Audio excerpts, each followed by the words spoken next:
So ito kailangan iayos. Kailangan lagyan ng reducer na maganda. Kasi puro digoma siya. Ayan.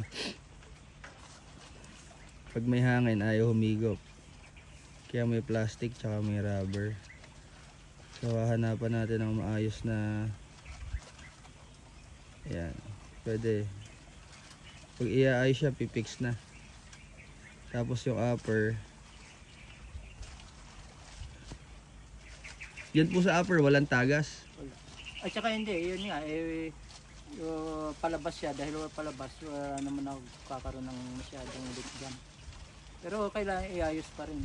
Kasi doon pa yung papunta natin. Tataas na lang dito, tapos lalagyan na lang ng ano. Ibubutas para maganda. Hindi na mapapalay kita rin.